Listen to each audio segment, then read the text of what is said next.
Shalom Lekulam, and welcome to this second lesson on the distinction between miracles and magic or sorcery, Nes and Kishuf.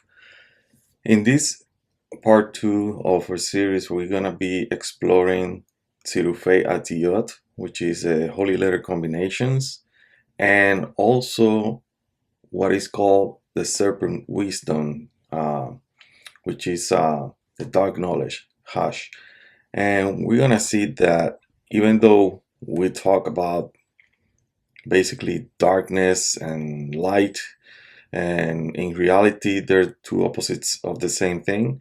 And what we are going to be most of all is exploring how we can transform darkness into light. We're not going to be talking here about how the serpent wisdom is wrong and how the holy letter combinations it's the right way. We're not going to be doing that. What we're going to be doing is talking about that yes, there is this serpent wisdom, but it's not there for a reason that we should look at completely evil. It's something that, as we're going to see, that this serpent wisdom has to do with transforming uh, or healing the whole world in a tikkun. We're going to see how the word Nachash, the word Mashiach, share that numerical value, which is the same one for both of those words, meaning that we're not here to destroy any negative energy. We're here to transform these energies into positive energies. So after the introduction, we're going to start right away with this part two of our studies on the distinction between a Nes, miracle, and Kishuf, sorcery and magic. It's going to take us a while. This is a very rich in information subject, and I'm going to try to cover as much as I can with the little time that we have. So I'll see you after the introduction.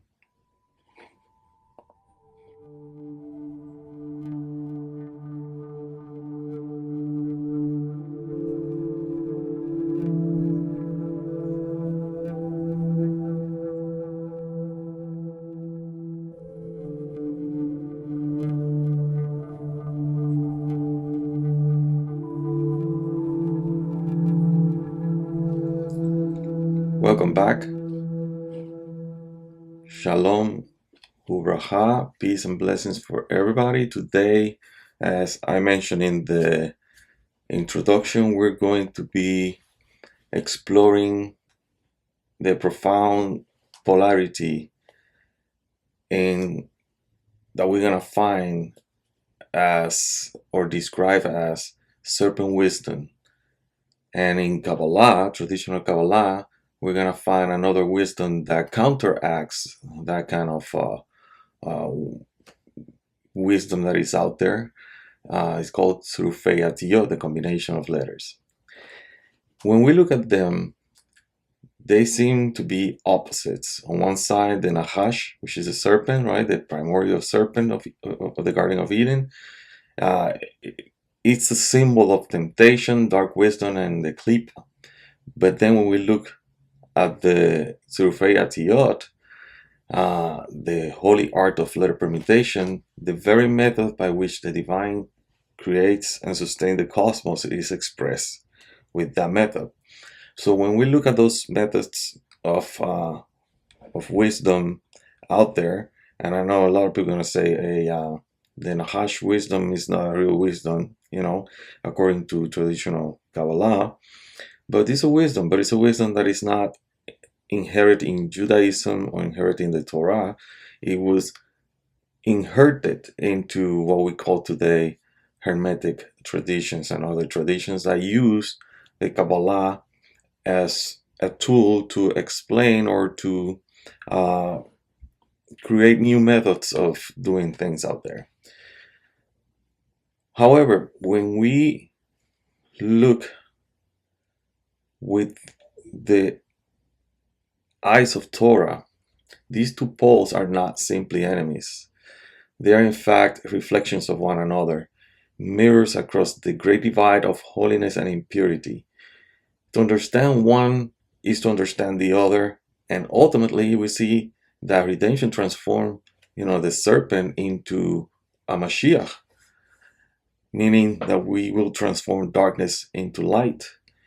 The Torah itself presents the serpent as the archetypical trickster, the one who uses speech, invert divine will, like it says in Bereshit, now the serpent was more subtle than any beast in the field. This is from Genesis 3, verse 1. And what we're going to see is that the serpent uses something that we're going to be talking about, because we use this in Kabbalah, and it's words. The words are made of letters, right? And the letters are the DNA of creation. The Zohar comments on this subtly, interpreting the Nachash as the very channel through which the other side, the Sitra Achra, gains access to speech, desire, and seduction. And the Zohar says, the serpent was subtle, meaning that this is the Sitra Achra, the other side. Contrast to this with the Torah's description of creation itself, each act unfolds through divine speech. And God said, let there be this, and there was this, right? Vayomer Elohim. We're going to see that every time God uses the verb, something is created. When God uses his voice, right? The holy force of speech through letters and words is the medium of existence. The Midrash says, the Holy One, blessed be he, looked at the Torah and created the world. This is Bereshit Rabbah. We already see that the same faculty, speech, letter, words, can be used for the holy act of creation and for the profane act of deception. The serpent and the permutations of letter are two faces of the same coin. Our task today is to trace these two paths, serpent wisdom and holy Tzerufim, to see their sources in Torah, Zohar, and Tzchaim, and to explore how they ultimately converge in the work of redemption.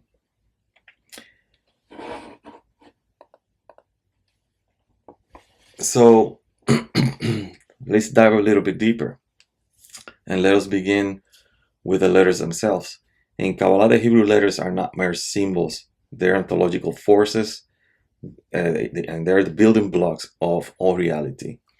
The Sefer Yetzirah, one of the oldest mystical texts of Kabbalah, opens with this declaration. It says, let me go back. It says, somehow it's changing. Let me go back.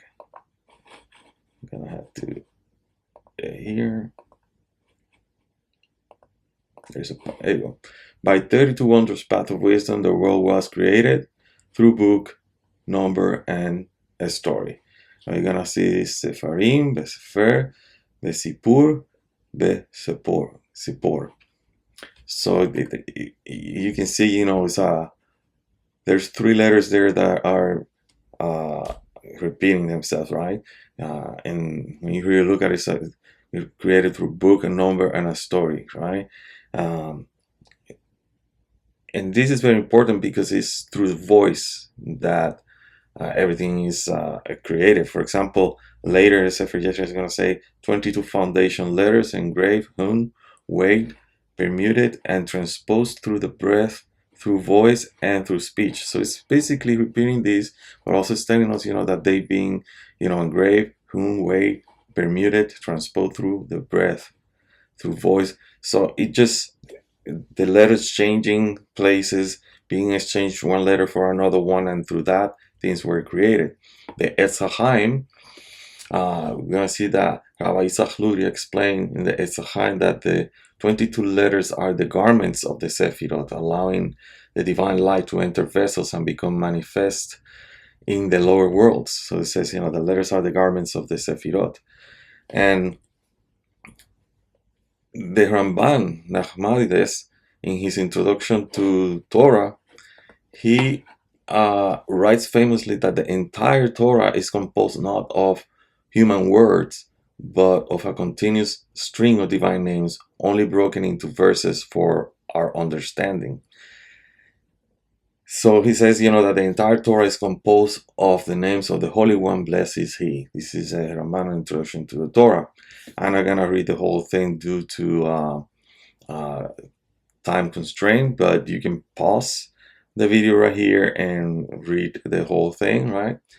But so what do we see here with the things that we have just explained, right? We see that creation itself is structured through letters. The letters are this DNA of creation.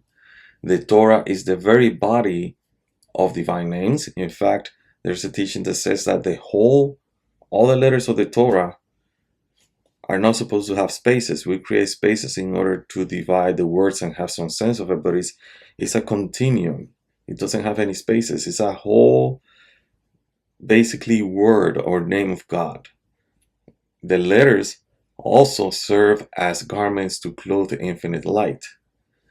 But recall, the serpent also uses the speech. Remember?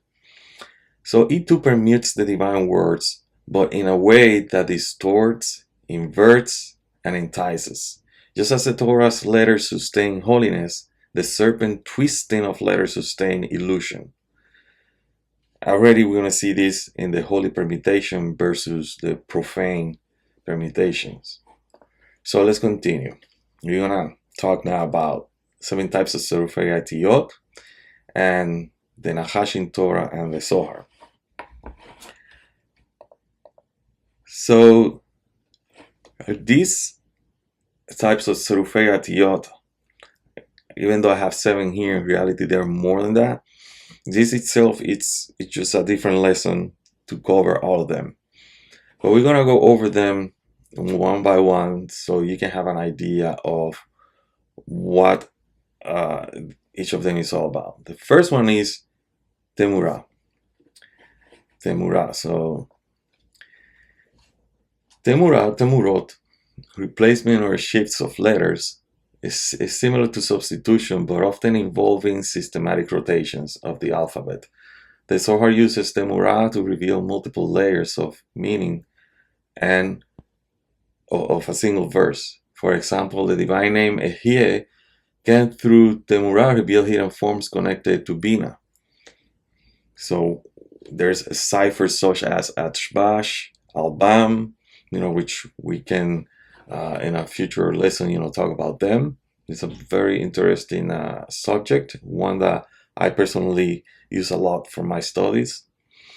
Also, we're going to have Tzerufei Otiyot, which is substitutions, that the letter can be exchanged for one another according to a specific system, such as the Atbash. And it says Atbash is, that you will take the first letter, let's say Aleph, and substitute it, for the second letter Bet. Or there's also other substitutions that you can take the last letter of the Torah and substitute that last letter of the Torah by the Aleph. The second letter of the Torah, like the Bet, be substituted by the Shin, which is the last from the second from the last letter, and things like that. So here, substitution is not random. It reveals the relationship between the letters, words, and the divine names. In fact, the Sefer HaBahir says that through substitutions and transpositions, the secrets of the Torah are revealed. Also, we're going to find there's something called Gilgul Otiyot. The Gilgul Otiyot is the rotating and permutating letters endlessly, symbolizing inner transformation. We're going to see that in the Sefer Yetzirah. There's a matrix, basically, how each letter connects to all the other letters and all that. They call them gates. If out of these gates, you're going to find a lot of secrets that can be found, and also things that can be created. Then we're going to have the Milui. The Milui is spelling letters in full, and this produces an expansion. In this case, we work in Kabbalah a lot with expansions of the divine names, specifically the Yod, He, and the Vav He. And when they're expanded, they're going to give you names for the Partsufim, in this case, the Sag, Ma, and Bon, that we are going to see a lot in our studies, right? And we're going to see this referenced a lot in the book Etz Chaim, the Tree of Life. Then we have the notaricon. Notaricon is acronyms. This method takes the first and last letter of the word to form a new word, uncovering hidden teachings. These acronyms and expansions are techniques that you're going to find a lot in the Midrash.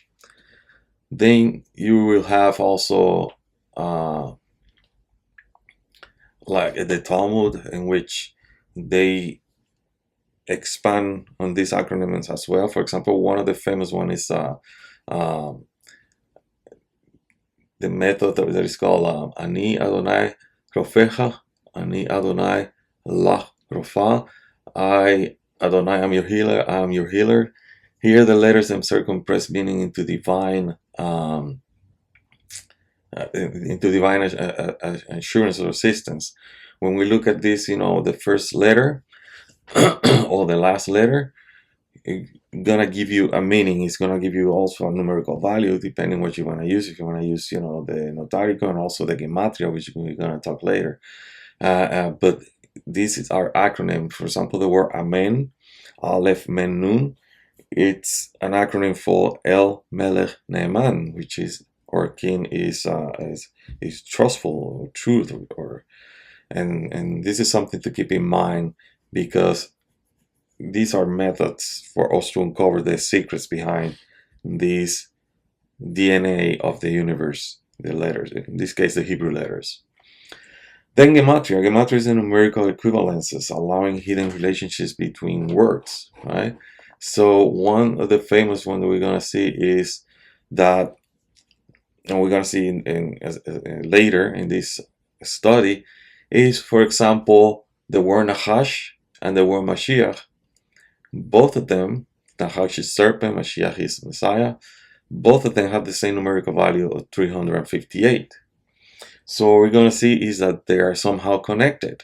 Somehow, even though they look like opposites, they're connected somehow. So the one that is from the positive side is supposed to bring the force from the dark side into the middle line of the tree of life, and instead of living in this tree of life and death and opposites, we will be living in the tree of life of balance and harmony, right?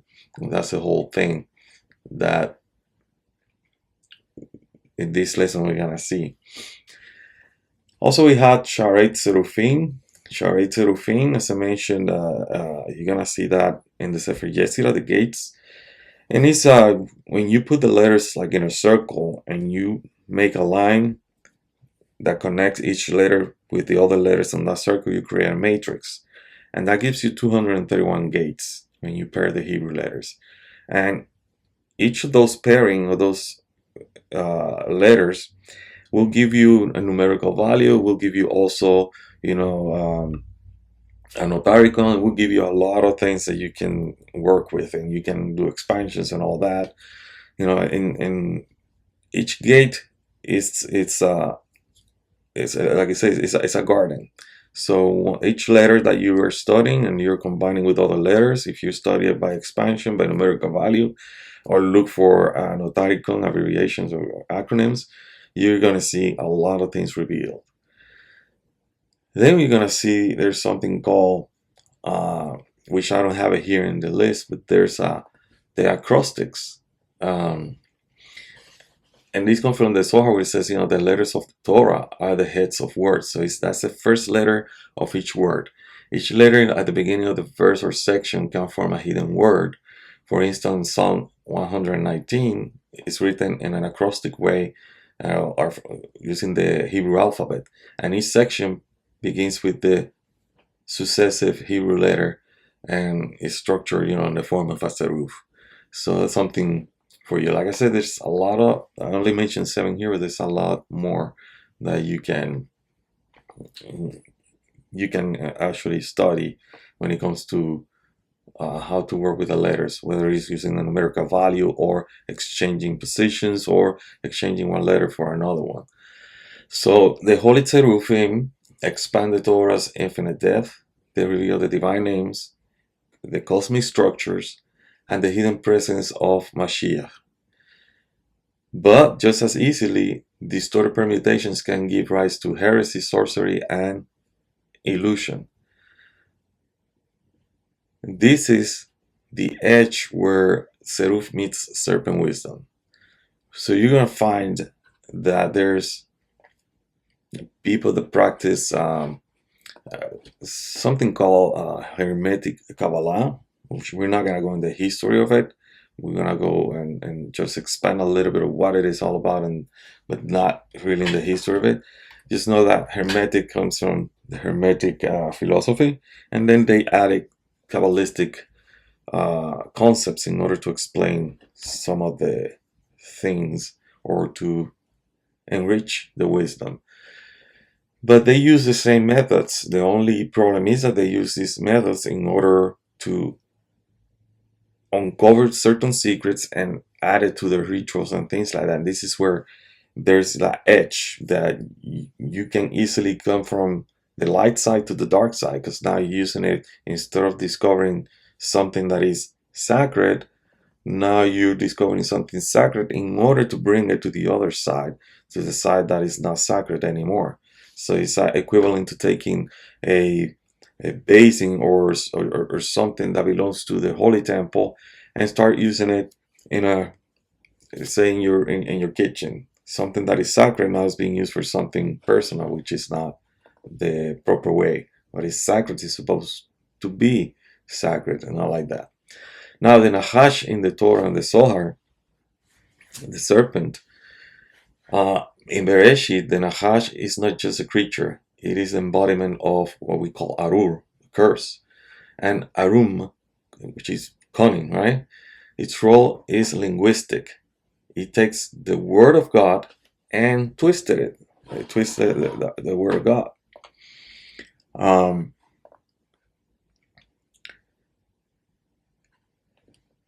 So the serpent, when you look at Bereshit in Genesis chapter 3, it says, did God really say you shall not eat? Like trying to trick. Did God really said this? To see what the female aspect of Adam would say, right? Hawa. The serpent's strategy is permutation through doubt. It shifts the command of God into a question, subtly reconfiguring the meaning, and this is called serpent wisdom and negative Tzeruf. So the Zohar tells us that the serpent task was to mislead with voice and with words. Even more radically, the Zohar also identifies the serpent as an inversion of holiness. The serpent and the Messiah, as the Zohar says, one stand opposite to each other. And we read in Genesis, you're going to see that it says, and God commanded the human, saying, of every tree of the garden you are free to eat. But as for the tree of knowledge of good and bad, you must not eat of it. For as soon as you eat it, you shall die, right? Then we're going to see the serpent, who was the shrewdest of all the wild beasts that God had made, said to the woman, did God really say you shall not eat from any tree of the garden? So this is, now to see a trick question, to see what the person is going to say. The woman replied, you may eat of the fruit of the other trees of the garden. It's only about fruit in the tree in the middle of the garden that God said you shall not eat of it or touch it lest you die. And the serpent said to the woman, you are not going to die. But God knows that as soon as you eat of it, your eyes will be opened and you will be like divine beings who know good and bad. Right? And you're going to say, yeah, how can you explain the trickery here? And what I did was, in order to understand this, is the order Mikol etz hagan lo ta'echol, right? Of all the trees in the garden, and then the words not to eat, right? What the serpent did was move those words, basically did some kind of a tzeruf of words, using words, and lo echol, right? Lo echulo mikol etz hagan. And what we see is that by doing that change, the serpent was using not something that is used, in Kabbalah to create things, but also to create chaos. In this case, well, the whole point was to create chaos, right? To entice the woman to eat from the tree of knowledge. So now the serpent can be basically the one that takes care of the garden of knowledge of good and evil instead of the garden of life, right? Because there's a tree of life, there's a tree of knowledge of good and evil. In reality, when you look at it in a deeper perspective, is that there is in reality one tree, but it depends how you're going to eat. What is the intention behind eating that tree? Are you doing it out of the pleasure you're going to get from it, the power, which is exactly what is here? When he says that you are going to become basically like gods, right? They say like divine beings. The word is Elohim, meaning, you'll be powerful beings like Elohim, like the creator. You'll be able to create, right? Or are we using it in order to have a connection with the divine and have this really the task that we're born, basically, which is have really the real power, which is the power to bring healing to the world, right? To fix that. Those that study Kabbalah understand that to heal that, what happens from the Shavira Hakel in the breaking of the vessels, right? So why we see that the serpent does this? The serpent is the opposite of Messiah, Mashiach. Mashiach is freedom. The serpent is not freedom. It's exile, fragmentation, brings death, right? Mashiach is the opposite, brings life, redemption, and unity. We're going to see the Ari in Shar HaPesukim, when he's explaining about Bereshit. He says in the rectification of the serpent, Mashiach is revealed. In this way, we're going to see that the serpent is not merely the enemy, is the shadow, the raw potential that must be elevated. If you look at it from this perspective, serpent wisdom is the fallen reflection of the Holy Tzeruf. Both work with the same letters, the same structure of speech, but one bends them towards death and the other one towards life. Now, what are the parallels between serpent knowledge and holy permutations? And what is this transformative path from Nachash to Mashiach? Well, serpent knowledge and holy permutation, we need to understand the mechanism of both, right? Tzerufei Otiyot and the identity of the Nachash in order to bring these two subjects together. When we look at them, at first glance, these two streams, the permutations of holiness and the cunning of the serpent, seems very opposed to each other, but they share the same ground, the creative power of speech and letters, as we have seen. The Nachash is a corrupted Tzeruf. The serpent's power lay in the ability to rearrange the divine words. As we saw that the Zohar tells us, the serpent's task was to mislead with voice and with words. This is precisely what Tzeruf does, rearranging words, but done with a holiness, without Kabbalah, it leads to distortion. Now, a holy Tzeruf is used to repair the word. So in contrast to the serpent, a holy Tzeruf reveals divine unity. The Ari tells us in his Etz Chaim, Shar Atiyot, all permutations are verses of the divine influx. Right? So while serpent knowledge manipulates words to create illusion, holy permutation construct vessels to channel the light. Now the Nachash is a mirror image of Mashiach, but it's the opposite, right? It's a shadow or the opposite reflection.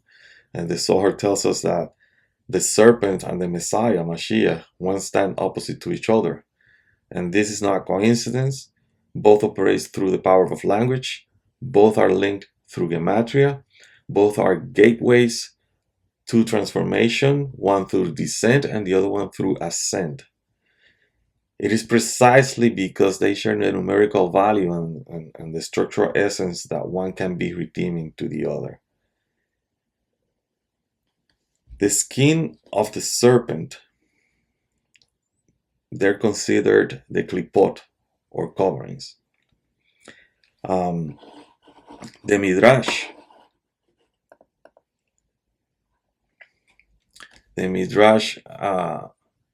Tahumah, tells us that the garment of Adam and Chava are made from the skin of the serpent. It says garments of skin from the skin of the serpent. The Ari interprets this as the klipot, the husk of covering that conceal the light. Yet these coverings can also be transformed into vessels. So what kind of vessel? Vessels of light, right? So the serpent skin represents the raw material of this distortion, which through rectification can clothe holiness in itself. In Kabbalistic hermeneutics, especially in the system of letter substitution, what we're going to see is that the letter Ein, which is this one example of what is happening, right? The letter Ein and the letter Aleph are considered interchangeable due to their phonetic closeness and the structural placement in certain Tzerufim, letter, what's called letter transposition. So we're gonna see when we have the Ain together with the Vav and the Resh, they form the word Aor, which means skin. But when you exchange the Ain by the Aleph, then it becomes Or, light, by exchanging those two letters. And this is not done just for the heck of it, right? The Ain represents concealment, blockage, the eye looking outward to material reality, while the Aleph represents the primal Aleph, unity and divine source. It's looking into the inward parts. Thus the shift from the Ain to Aleph represents the movement from coarse concealment, which is a physical scheme, mortality, to pure revelation, light, and spiritual radiance. Okay? So this is how important it is, for us when we use the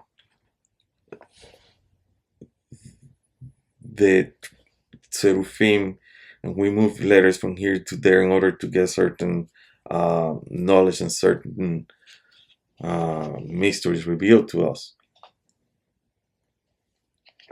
Because those who practice the serpent wisdom, they do the same thing.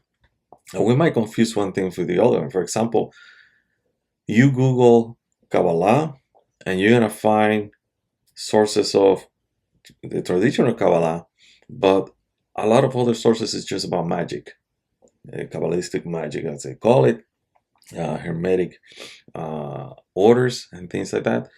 And that's where, because everything is mixed. And as Kabbalist, when you study Kabbalah, Kabbalah tells you that everything that is mixed together is not working in harmony.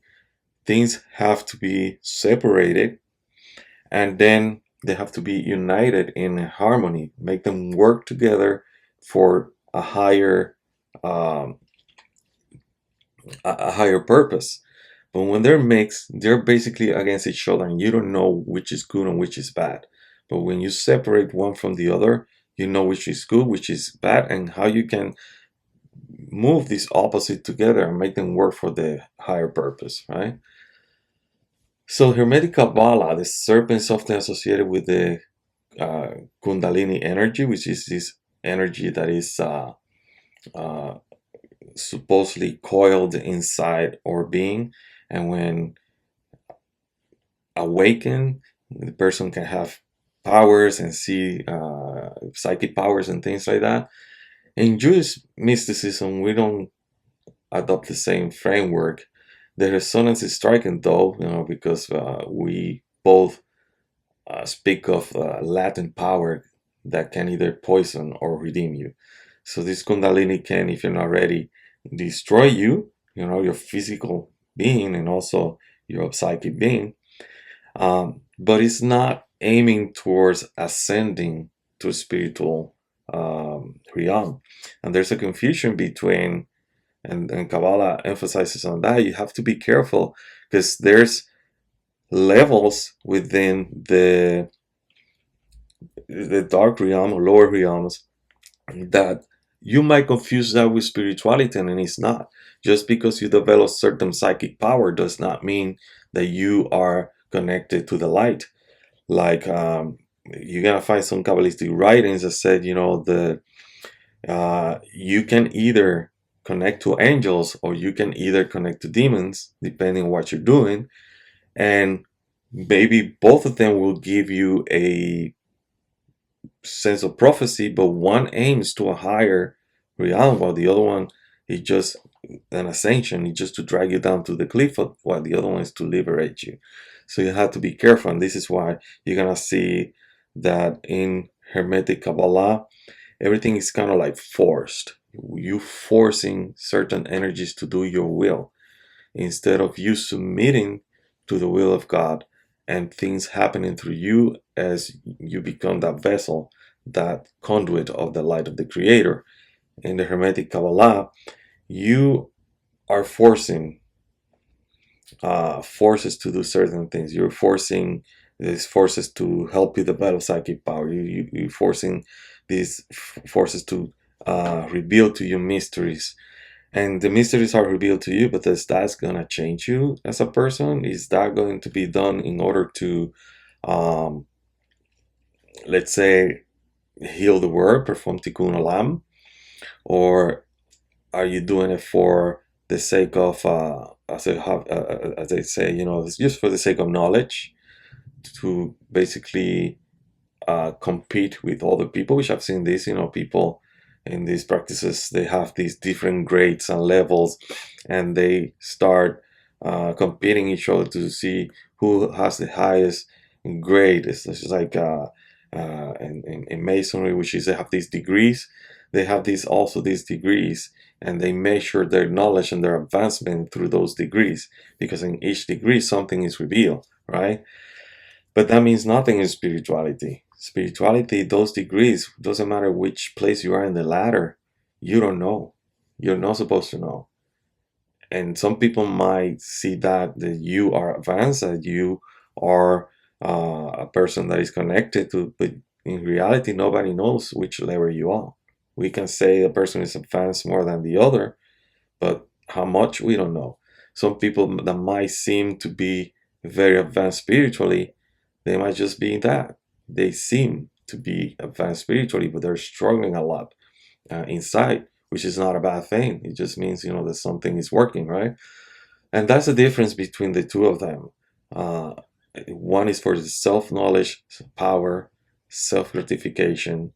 The other one is just to help our ego nullify in front of the Creator. And that's why every time we start an exercise,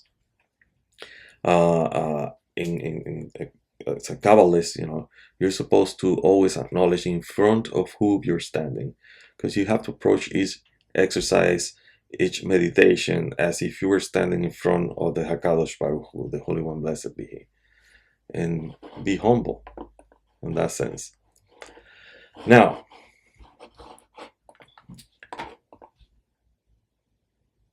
so let me go back here a little bit.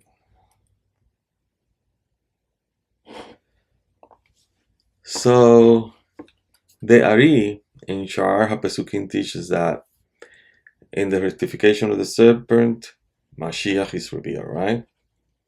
We said that. There's also the role of prayer in Kabbalah. Tzerufei Otiyot in prayer is very central because prayers for a Kabbalist is a form of rectification. The Baal Shem Tov, he used to teach in every word of prayer is a spark of the holy divine name. So to pray with Kavanah is to lift each letter from exile, redeeming it from the serpent's distortion and returning it to the unity that it's supposed to be. So every time we are doing a prayer with this devotion and also this concentration and intention, proper intention, we're lifting that letter and putting it in the place that it came from the place it fell. This is a form of lifting the fallen spark. This is the doctrine from Lurianic Kabbalah, the Nitzozot, the spark that are trapped in the klipot. The serpent is an archetype of these husks, this klipot, and through study, prayer, and holy tzeruf, the sparks hidden within the serpent knowledge is revealed. The final transformation, which we call Gamar Tikkun, the Zohar described the messianic future as the moment when death itself, the serpent's gift, is swallowed. So death will be swallowed forever, says the Zohar. And also you're going to find that in Jeremiah chapter 25.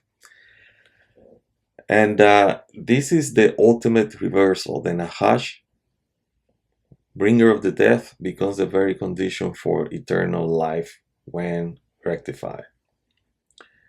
Now, what are the practical implications? We must therefore understand our speech as the battleground between the serpent and Mashiach. Every careless permutation of language risks falling into the serpent wisdom, gossip, deceit, manipulation. Every intentional, prayerful, Torah-rooted permutation channels Mashiach. As the Zohar says, a word uttered rises above. Also, the rabbis, they teach that every word that you say creates an angel. If it is a positive word, creates an angel. If it is a negative word, they say that also it creates a demon, right? So that's very important. So what we need to keep in mind is that the letters are the building blocks of creation. They're the DNA of creation. The Tzerufei Otiyot are the tools of unfolding or distorting that creation.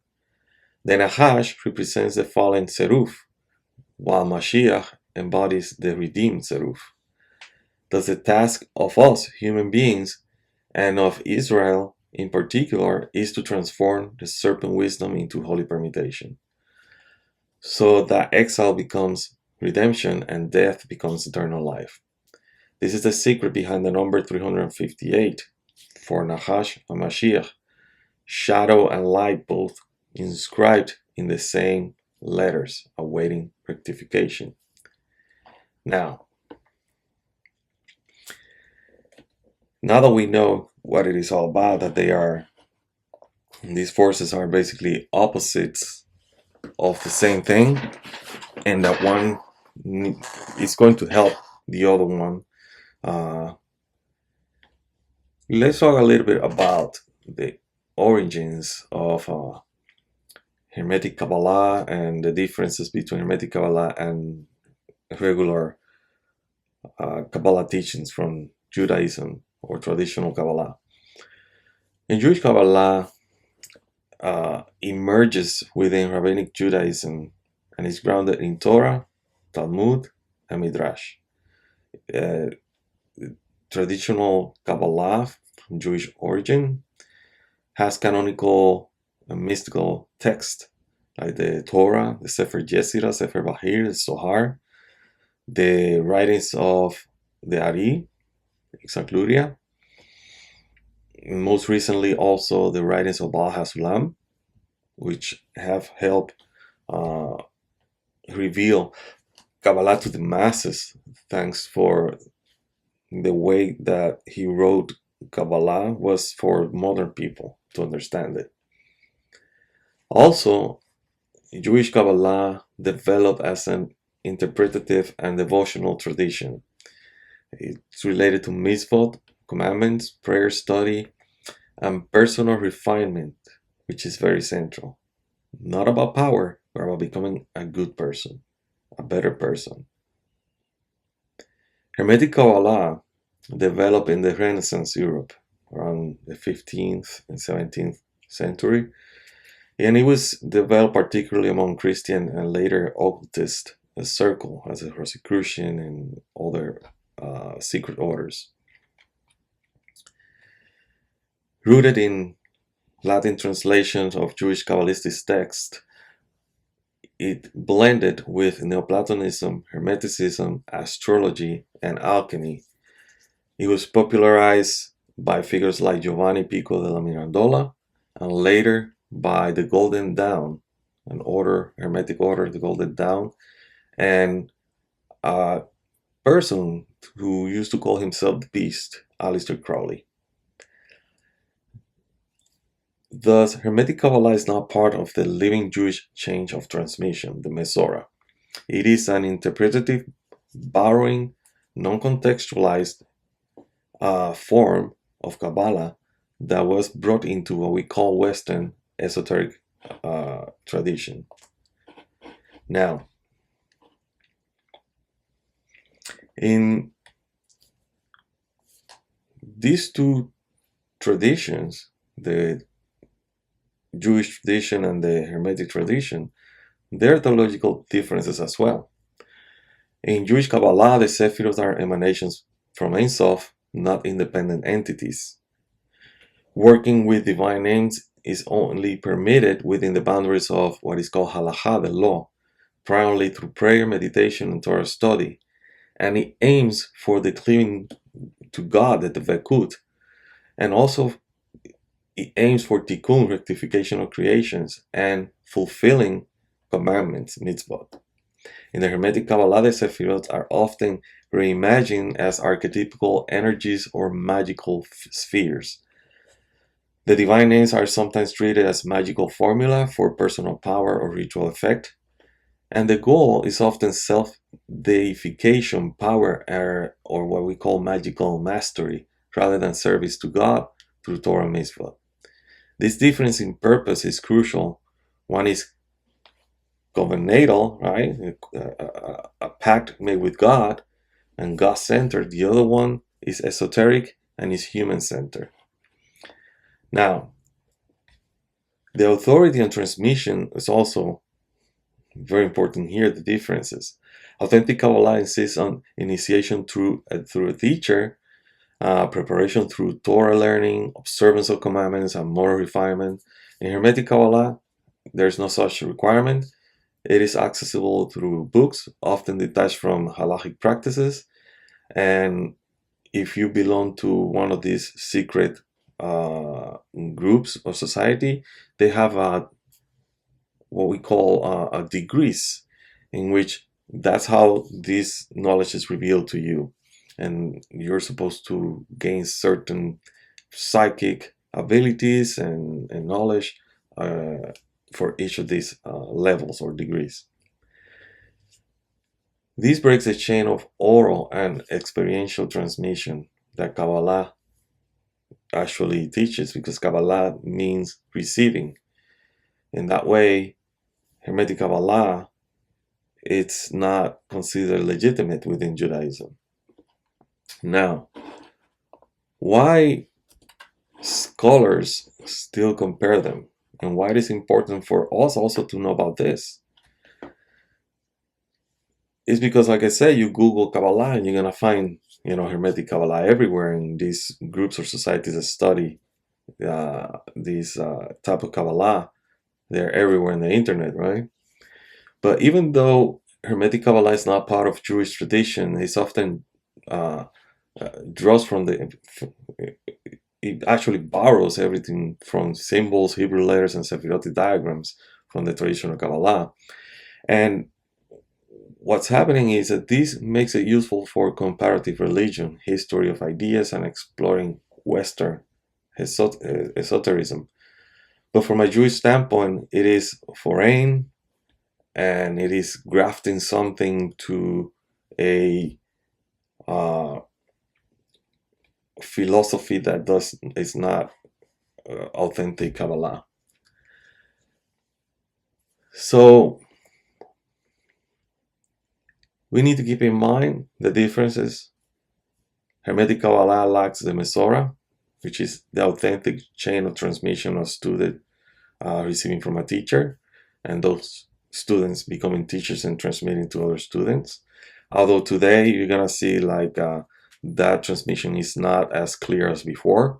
Back then there used to be a teacher with certain amount of students, and that certain amount of students we have certain amount of students, very small. Today we have teachers that have thousands of students, and these thousands of students have become also their own school. Or like in this case, like me, I have a channel through which I transmit my understanding and knowledge of Kabbalah. And then those who study with me, I may not even know them, but they're studying with me, right? And there's if they're truthful to what they're doing, they're doing this study, for the sake of the Creator. We may not know each other, but there's a tradition there. The chain of tradition is also there as well, because you're studying, you're learning, and you're being faithful to that. And that's very important, to receive it from a teacher, not just learn it by yourself or learn it in order to gain power and psychic abilities. It's not how it works. So also what's happening is Hermetic Kabbalah is not considered legitimate by Judaism because it detaches the Sefirot and divine names from their covenantal context, as we mentioned. Also shifts the focus of the Vekud and Mizbot to magical power and self-transformation in order to gain power. Now, Jewish Kabbalah, or the Kabbalah of Israel, is rooted in the unbroken chain of tradition from the Tanakh, Bible, Midrash, Sefer Yetzirah, Bahir, Zohar, the writings of the Ari, Ramak, and the Baal HaSulam, and others, right?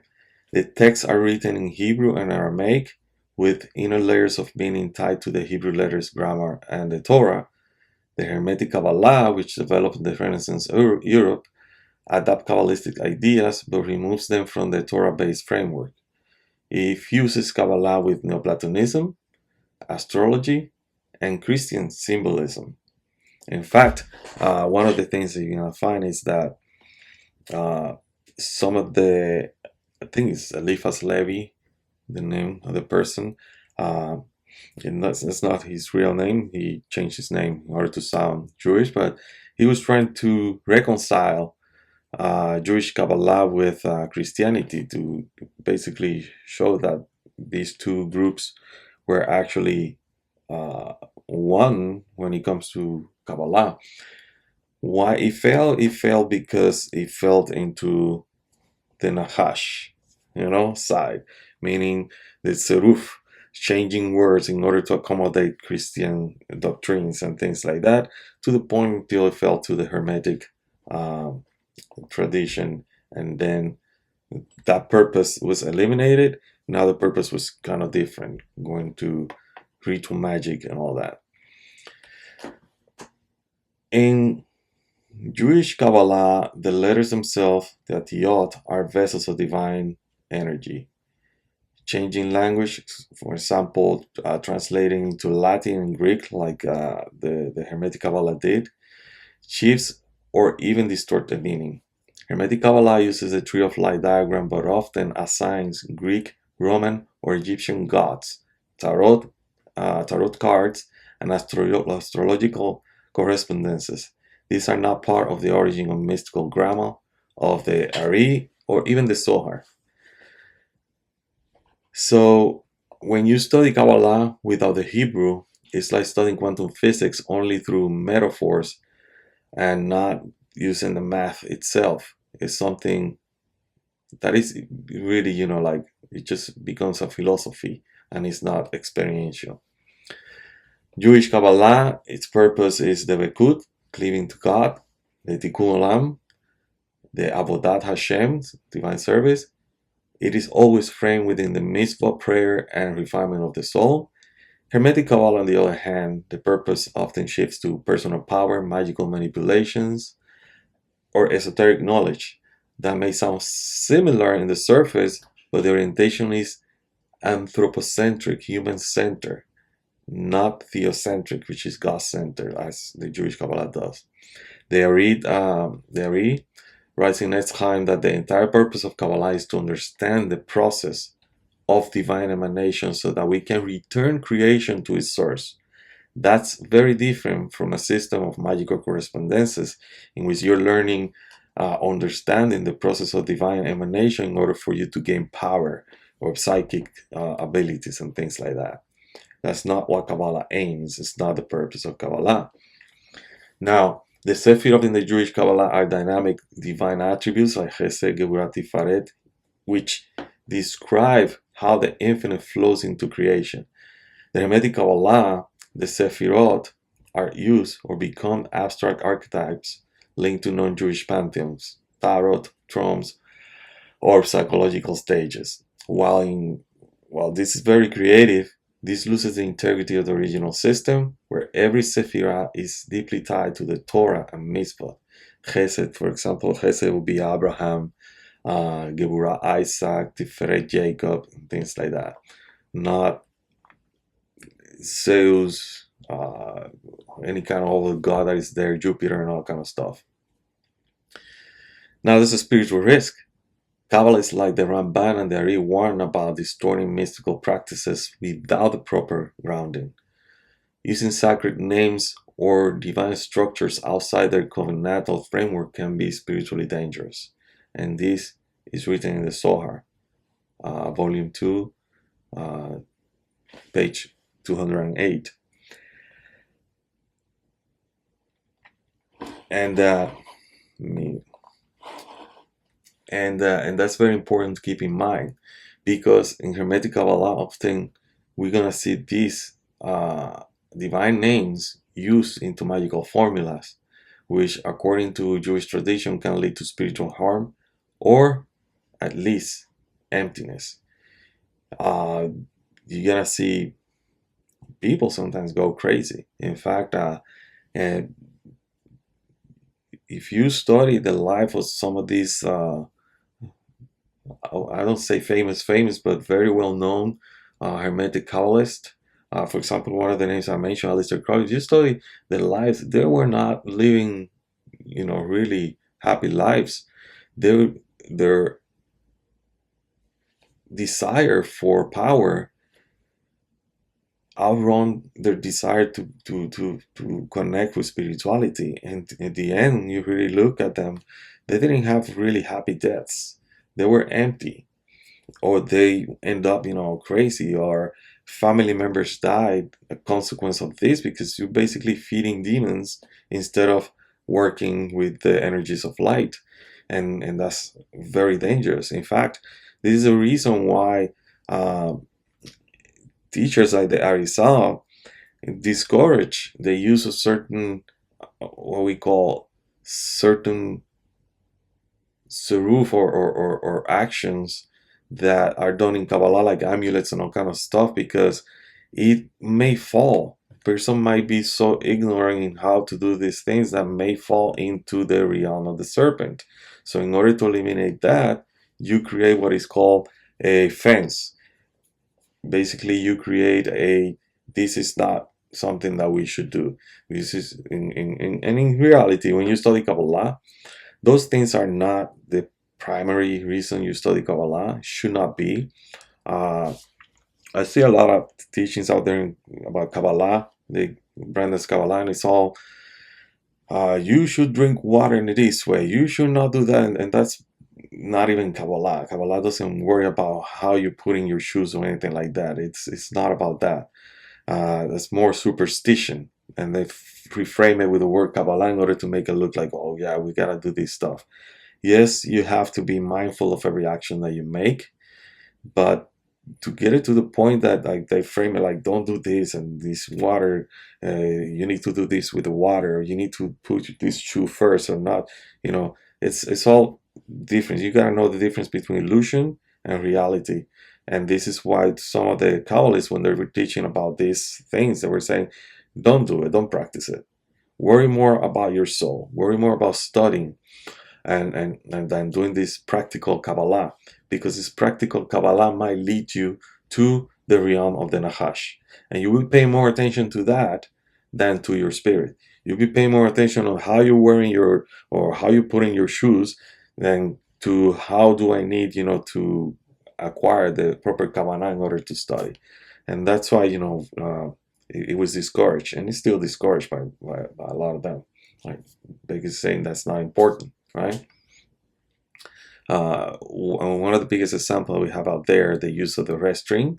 Those of us who use it or don't use it, but in reality, there's people that think that the red string has power, the power to protect you and things like that. No, there's a symbolism behind it, that tradition is about that. But in reality, the string has no power. The power is in your mind. But if you think the string has power, if you think that if you have a red string and it wasn't wrapped around the place where Rachel is buried, the string is not going to protect you, then we're falling into the realm of the Nachash. That's magic, right? It's not like that. The string must be there to remind you of one thing, to protect you from your negative thoughts, and also to remind you that what the Torah says, that even though your sins are red as scarlet, the God in the future is going to redeem all of us and is going to make them as white as snow. That's all. It's protecting you from yourself, from you thinking things are out of this world. It has no other power. All right. So in conclusion, and to finish this, I know there's going to be more questions here than anything else because it's a lot to cover. Studying original Kabbalistic sources keeps the teachings within their authentic context, connected to Torah, Mitzvot, and Hebrew. It preserves the intention of the sages that Kabbalah is not just an abstract philosophy or magic, but a path of divine service and cosmic repair. Hermetic Kabbalah, while historically interesting, is more an European esoteric system inspired by Kabbalah than Kabbalah itself. If the goal is true understanding of the mystical wisdom of Israel, the original sources are indispensable. And this is how, in my personal life, I found Kabbalah. I started reading about the Kabbalah from the Western philosophy, right? Hermetic Kabbalah, until a person from my own family said the following: if you really want to know real Kabbalah, you need to go to the original sources.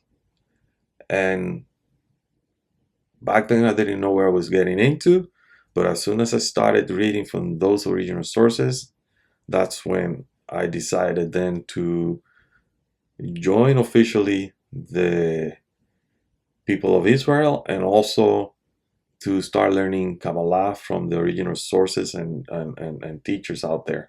And to this point that I am sharing that knowledge with you as well. Because those original sources are going to be the ones that are going to lift you up. And I'm talking about my personal experience because it made a big difference. Hermetic Kabbalah, when you look at all the books, they're all the same information, because there's only a certain level that they can reach, and that level is just about ritual magic and all that. But when it comes to the wisdom of Israel, the Kabbalah, you're never gonna finish. Even when we die, we haven't even learned half of it. So keep that in mind. So I hope you have found this lesson interesting. There's much more to come. Lesson number 3, the next lesson. This one is gonna be very familiar with a lot of people that follow the tzaddikim, the yartzei, and all kind of stuff, in which there's people that visit the various sites of certain stages. There's people that do what we call hilulah and things like that. Are we gonna see the difference between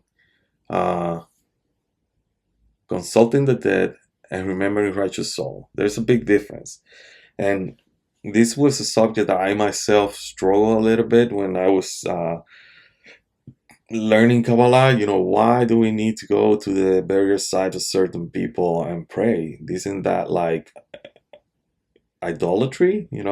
And kind of so we're gonna explore all that and see the difference between that and something that is done also from the dark side, that instead of connecting to the light of that dead rabbi or the sages, the burial side of the sages, the light that is there, we're not connecting to the dead soul.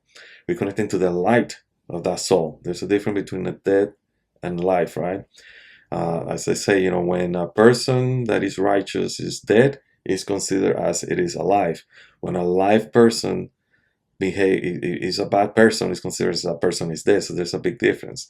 But also, there's also people out there that like to contact the dead and ask questions. And we're going to see examples of that in the Bible as well. And we're going to see the difference. This is one of the subject that I struggled when I was studying Kabbalah, and I still struggle a little bit. I don't think we should be in a burial site in order to connect to the light of certain people, but we're gonna discover certain things that are gonna make us think different. So until the next lesson, shalom ubracha. Have a great week, and I'll see you next week with the third lesson. Consulting the dead versus remembering righteous soul.